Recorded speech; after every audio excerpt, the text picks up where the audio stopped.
Entrepreneur turned politician. Is a tech entrepreneur. A tech entrepreneur. Intellectual needle in the back of our brains. Constantly in these articles referring to Andrew Yang, they call him a tech entrepreneur, okay? But in both of our opinions, this is really not correct. Do you want to know the truth about Andrew Yang?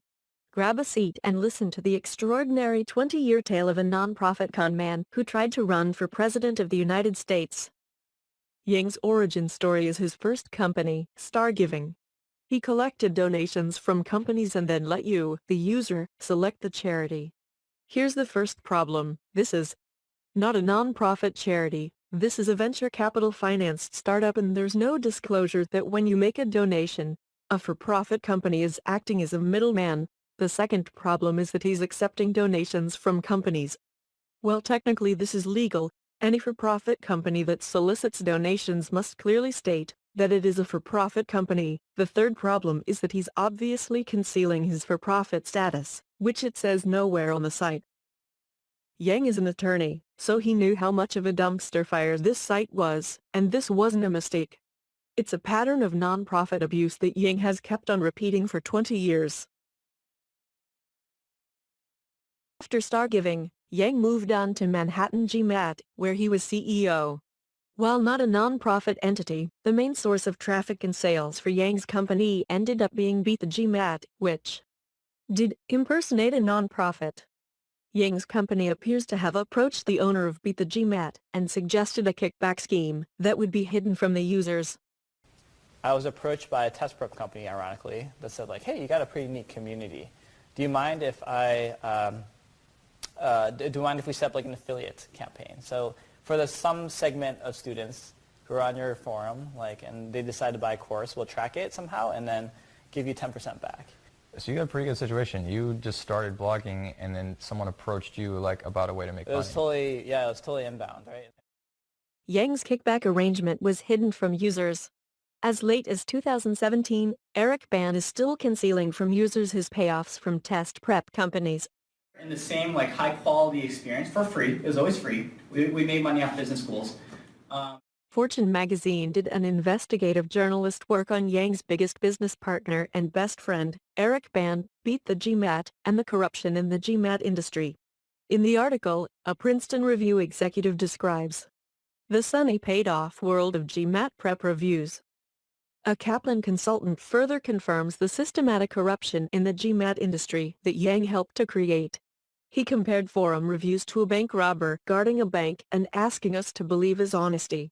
He says that you can't have commissions with GMAT fora because they are just going to rig it to promote their partners. This explains the efforts of Yang and Ban to conceal their kickbacks and impersonate a nonprofit. They wanted the fraudulent reviews and endorsements to be more credible. By the way, it is a complete mystery how much money the buyout was for or how much Yang made.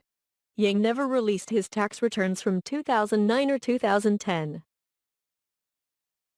About a year after he cashed out, Yang moved on to Venture for America, his nonprofit organization that promised to create 100,000 new jobs.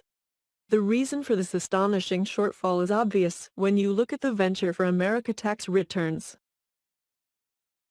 So, Venture for America appears to have become a glorified internship program where students would be underpaid and work for tech companies. This ended tragically because, apparently, one of the fellows had a serious conflict with his boss, a $1 million donor to Yang. Despite the abject failure of Venture for America, he still gets an endorsement from Barack Obama. From companies working on shared challenges, how to build a business in underserved communities, investing in young entrepreneurs in 14 cities across the United States. Yang abandons the failure of Venture for America and moves on to run for President of the United States. And as is his pattern, he does this using nonprofit fraud. Here he uses the nonprofit branded Twitter account to jumpstart his social media campaign.